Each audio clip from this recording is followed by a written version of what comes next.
So based on this, we can comes out with energy transfer equation, which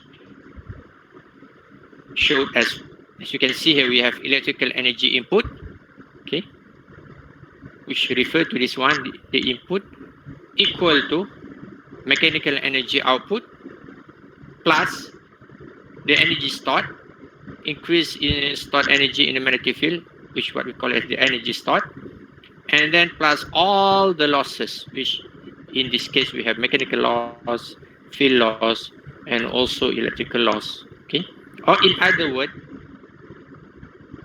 based on the power flow diagram, we can also get this type of energy balance, whereby we already put the losses at the specific location, like this one, electrical energy input from sources minus resistance loss, like this one, minus resistance loss. So we already deduct the losses that we have for the electrical losses, which are the conduction losses, equal to mechanical energy output plus friction and windage loss.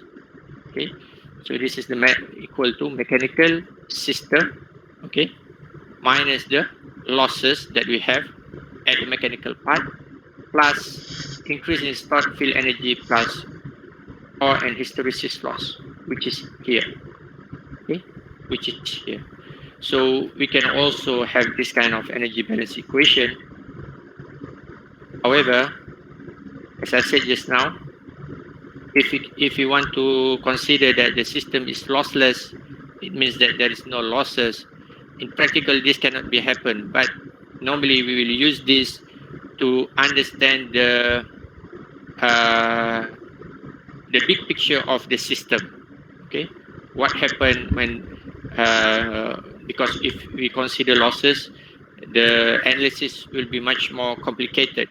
Okay, but if we ignore the losses and we analyze the system, so what we get is a more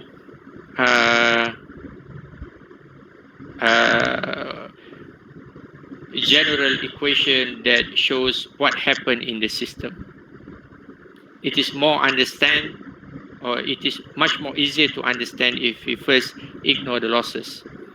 So if we ignore the losses, so this energy balance equation can be written as dWe equal to dWm plus dWf, whereby dWe is the change or the increment in electrical energy input.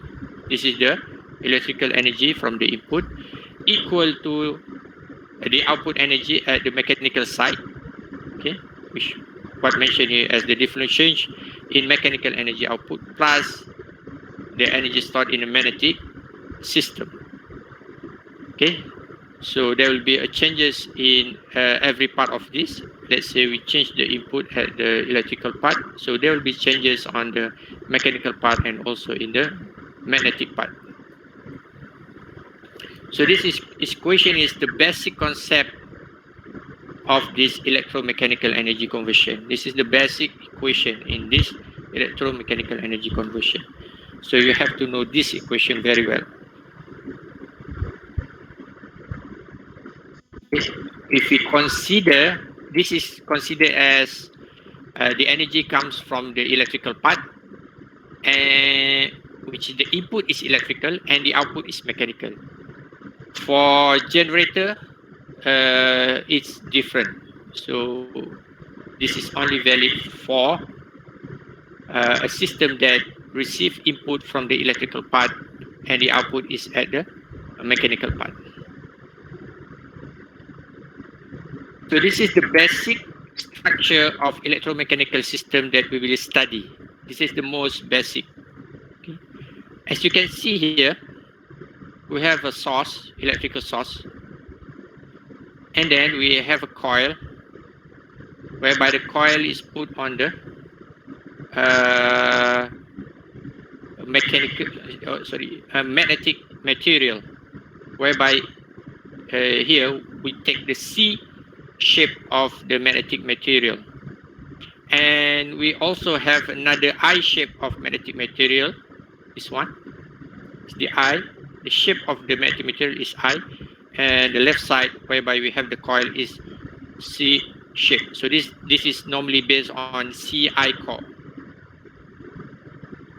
One of the core type is C and the other type is I. Okay. And as you can see here, the I core is connected to a spring and it is attached to a I can say that it is attached to a constant part whereby this is a part that is not moving. Normally it is a floor or a wall. Okay, so this is a body of a system. So basically this is a non-moving part. So the part that is moving here is normally the spring and also the I-shaped core, which is what we call it as movable part. And between the I core and the C core, there is an air gap. Okay? There is an air gap, denoted as G. Okay, and from the static part here, from the part that is not moving here, whereby we call it as a reference position. Okay, since it is not moving, we take it as a reference position. Okay, we take this length from this reference position to one point of the I shape as X. Okay, so X is the position from the reference position to one position of the movable part. So we can say that when this movable part is moving, so X will also change. If you move this I core to the left side, which decrease the size of the air gap, so X will be increased. But if the movable part is moving toward the reference position to the right, so what happens is X will decrease, but the gap will be decreasing. So in this case, X and G is inversely proportional. Okay, so when G increase, X decrease. When G decrease, X increase. So that is the relationship between the position of the movable part and also the air gap length. Okay, first we consider that the movable part is held static. So it means that this part is not moving. Okay, even though it can move, but first we look what happens if this movable part is static. So it means that the X is constant and the G is also constant. Okay, so the movable part is made static by the spring width and air gap, and the current at the coil is increased from 0 to I. So what happens is flux will be established in the magnetic system. So what happens next is when we make the movable part static, we increase the current from 0 to I. Okay, so we gradually increase the current. So what happens is since the movable part is static, so the mechanical energy is equal to 0. Okay, there is no energy for mechanical because there is no moving part in our system. So the energy for the mechanical part is equal to 0. So based on the general equation here, when the dWm is equal to 0, so dWe equal to dWf. So the change in electrical energy equal to the change in the energy stored in the magnetic circuit. This is what we get here. dWe equal to dWf. So all the electrical energy will be stored in the magnetic system.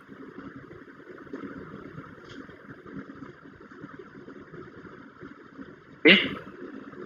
So from here we can write that dWe is equal to Vi dt. So we have learned this. I have shown this in our previous slide. Okay. So the energy is equal to the power multiplied with the time. Okay. So this is the basic concept of basic equation of the energy. Okay. Energy is equal to the power, which is voltage multiplied with current multiplied with time. So when the energy, there is an increase in the energy with time, so we can write in this equation. And we know that from the Faraday law, E equal to D lambda equal to dt, whereby lambda is equal to n phi. Okay, d lambda is equal to d n phi. But we maintain the representation of this equation in terms of d lambda. So when I substitute this equation here, so this is what I get. dWe is equal to id lambda equal to dWf. Okay, because we know that dWe equal to dWf. So I just put dWf since we know that there is no energy at the mechanical side. Okay.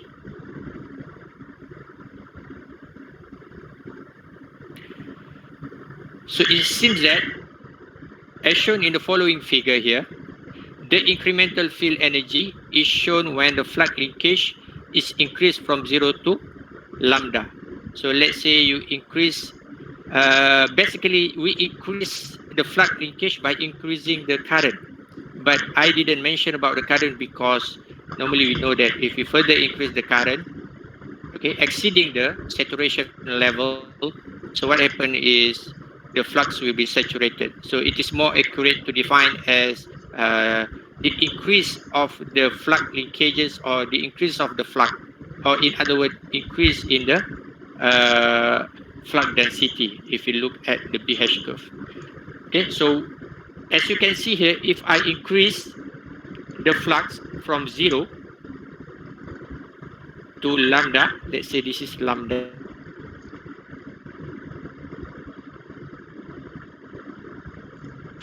so this is what you get. As I said last time, this is the magnetization curve because lambda is proportional to B, I is proportional to H. So B, H, and also lambda I plot is almost the same thing. Okay, so based on this plot for the flux versus I, okay, as you can see from this equation, I can say that the energy stored in the field, in the magnetic field, is equal to integration of I d lambda from 0 to lambda, whereby by looking at this figure, the energy stored at the magnetic field is actually when you integrate the I, which is the plot here, okay, with d lambda from 0 to lambda. So when you integrate this equation, what you get is all this area. Okay, you will get all this area by integration. By integrating this equation, you will get all this area. Okay, you integrate the plot I, okay, with d lambda. Okay. So this is what you get. Okay. Any question until now?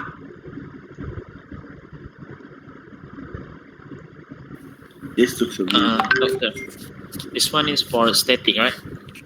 Yes, static. We are still in static. As I said just now, there is no moving part. Okay. Why? Because we want to see the relationship between the electrical energy and the energy stored in the magnetic circuit. Doctor? Yep.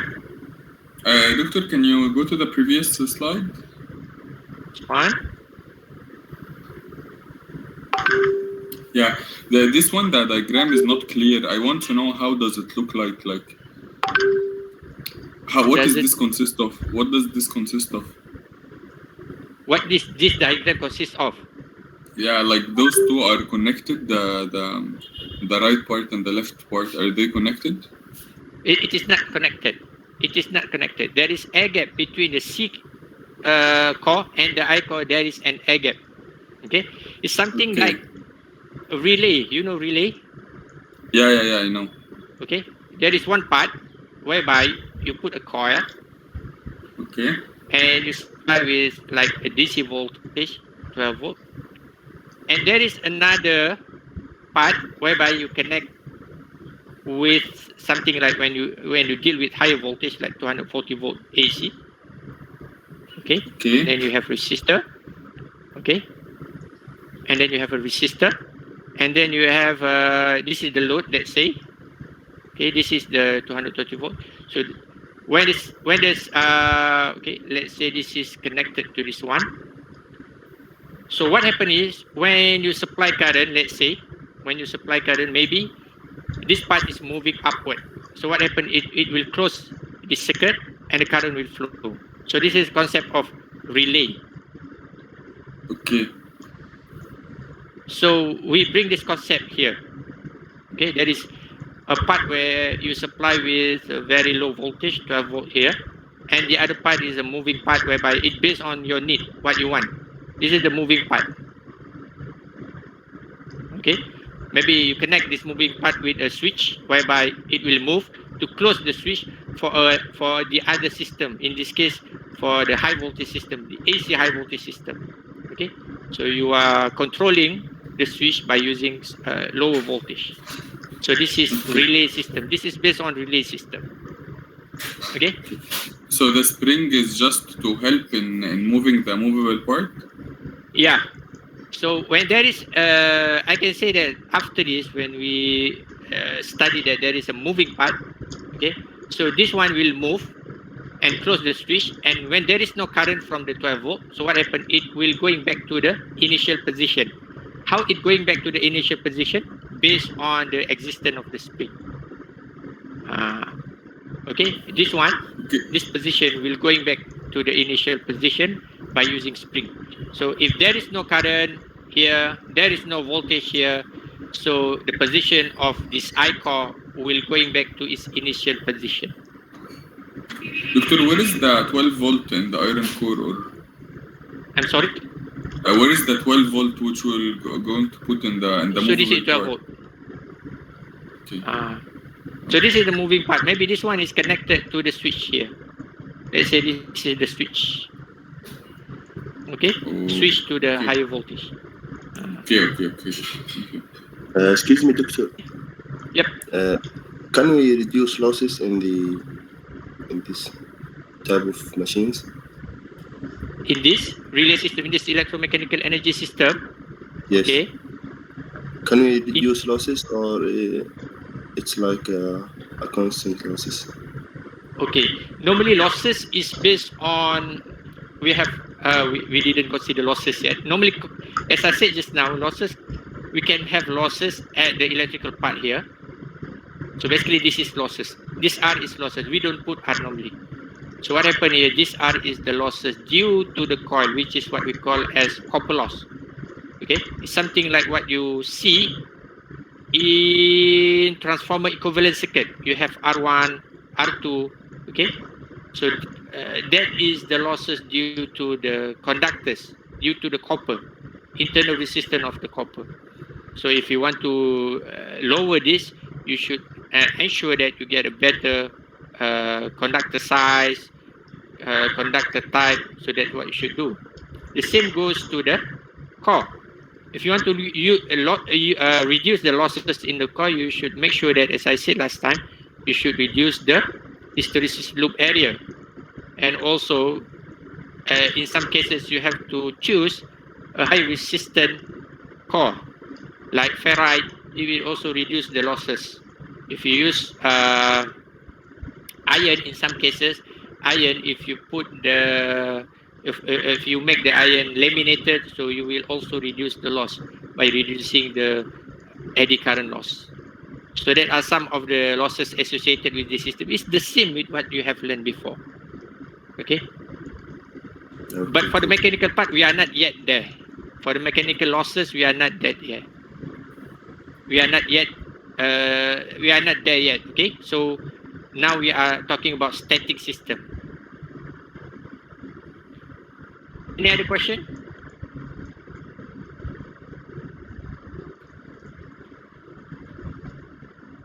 So what we can find here is the energy stored in the magnetic system. So this is the energy stored in the magnetic system, whereby we call it as energy stored in the field, magnetic field. So it denoted as W, capital W, F of field. Okay.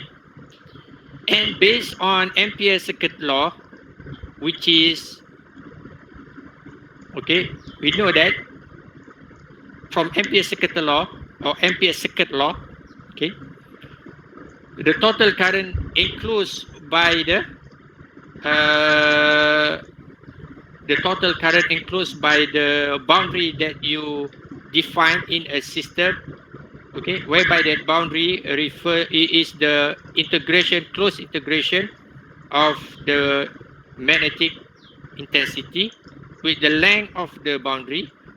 So you get what you get is the total current that enclosed in the boundary, Ni. So if you have multiple coil inside it, so you just multiply how many coil that you have. Okay, so it will be N multiplied with I. So this is the ampere circuit law.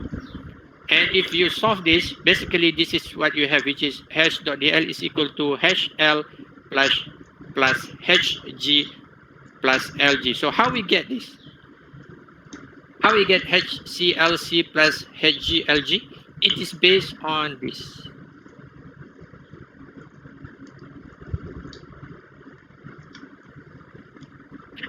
Based on this, if we draw the magnetic circuit, so what we have is this will create the MMF, which is Ni, number of turns, multiplied with the current that you supply. And then the core that you have here, let's say this Ci core has the same material. So let's say I put this is the Ci, the reluctant of the C type, okay, C1, and then the reluctant of the air gap, and then the reluctant of the I core. Okay, this is core number 1 here. This is core number 2, which is the I shape, core number 2. This is R air gap 1, and at the bottom here we have another air gap. Okay, so these two air gap, RG1 and RG2, you can simplify as just RG, and RC1 and RC2 with just RC. So I draw again here, RC, which is equal to RC1 plus RC2, and also RG, which is RG1 plus RG2.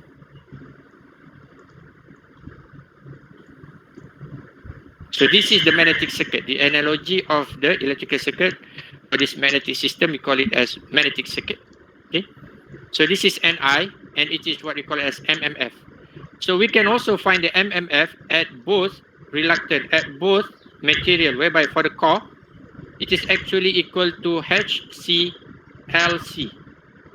and for the RG, it is equal to HgLg. Hc is the magnetic field intensity of the core multiplied with the length of the core. HgLg is the magnetic field intensity in the air gap. Lg is the length of both air gap. So basically, if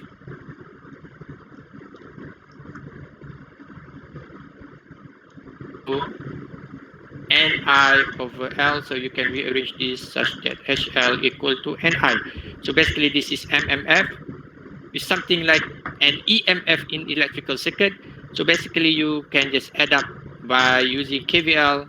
So you get negative Ni plus HClc plus HgLg equal to 0. And when you rearrange this, you will get this equation.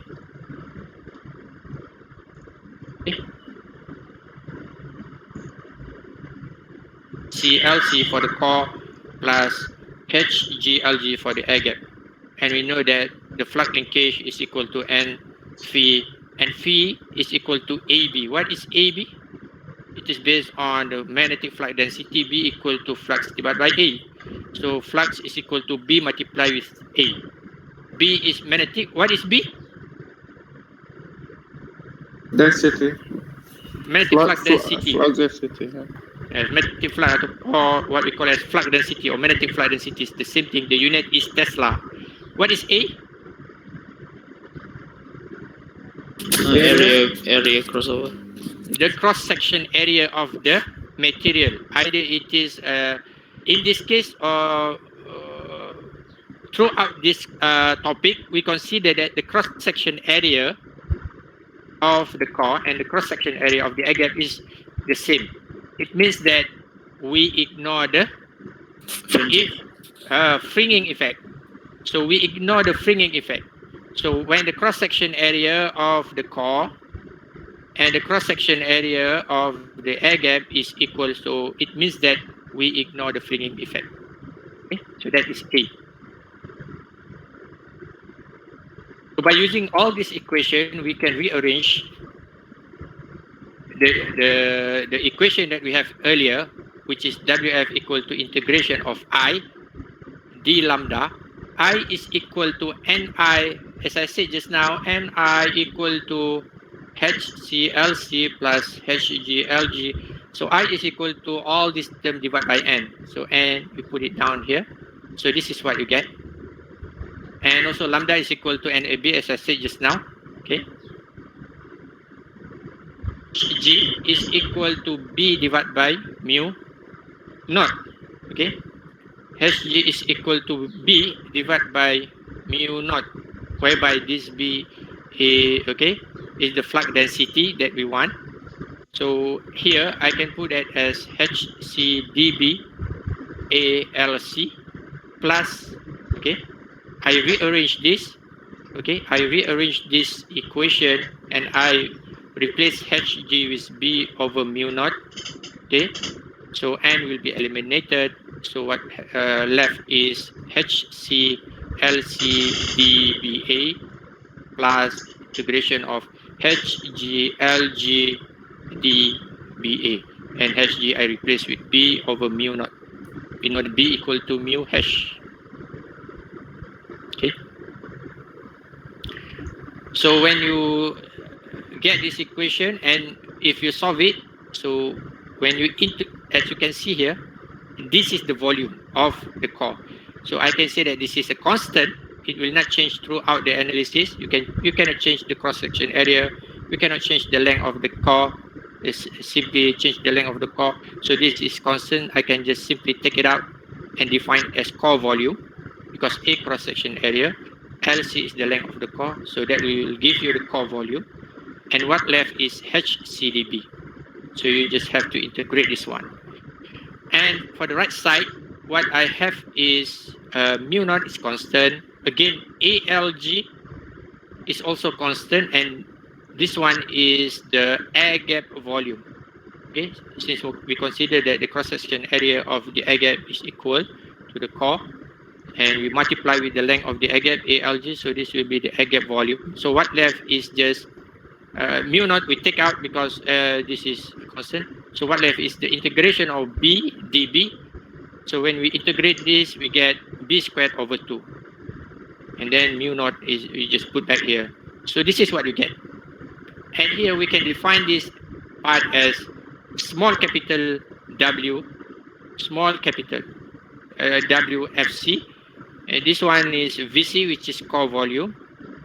This is small WFG, and this refers to the air gap volume VG. So what is the WFC here? It is the energy density at the core. This is the energy density at the core. And this one is the volume of core. This is the energy density at the air gap, and this is the volume of the core. So the energy density here, the unit is ampere turn per meter cube. You multiply with volume of core, which is meter cube, so you get ampere turn.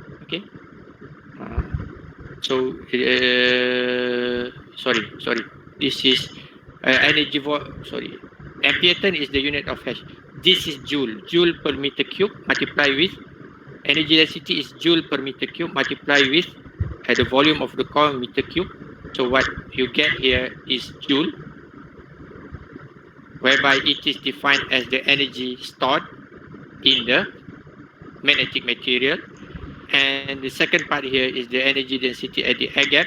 Again, the unit is joule per meter cube, multiply with meter cube, which is the density volume of the core. So what you get is WFG, whereby it is the energy in the air gap. So we have two types of energy stored in the magnetic material here. The first one in this magnetic system, whereby the first one is at the core, energy stored at the core, and the other one is the energy stored at the air gap.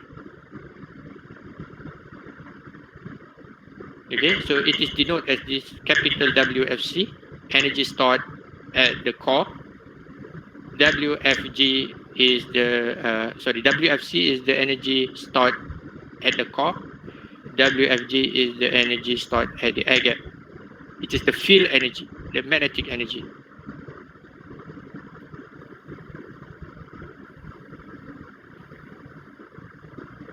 Okay, any question?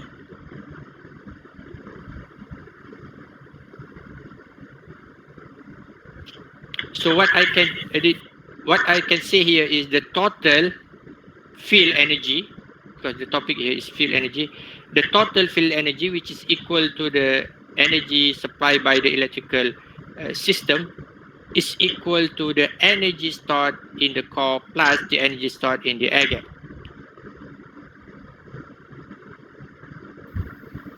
Doctor? Yep. Yes. What is the NI? The NI is the flux? NI? Yeah. NI is the MMF. MMF, okay. NI is the MMF. Okay. It is the number of turns multiplied with the current. It is the source of the magnetic flux. Okay, it is the source of the magnetic flux. You can understand it here. Okay, it is the source of the magnetic flux, and it relates to the electrical part. So when you want to increase the force of the system, so you increase number of turns or you increase the current. Okay, in electrical system, if you want to increase the supply, okay, this is magnetic circuit, this is electrical circuit, you will increase the EMF. EMF is actually the voltage. You increase the voltage, so you increase the potential of the circuit for the electrical circuit. So you can operate at higher current, you can operate at higher load system. So we consider it as voltage for magnetic circuit, right? Yes, in magnetic circuit, it's something like voltage in electrical circuit. Ni is what we call as magnetomotive force. It's the source of the magnetic circuit. It's the source of the, as I said just now, it is the source of the magnetic flux. Like in electrical circuit, if you want to increase the current, either you reduce the resistor or you increase the voltage from basic operation, V equal to IR. Okay. In this system, you cannot easily change the resistor. So what you can do is you can change the source here. Okay, you can increase the voltage by increasing the voltage. You can increase the current. Simply increase the current, whereby it will be the source of the electrical. It will be the source of the magnetic flux.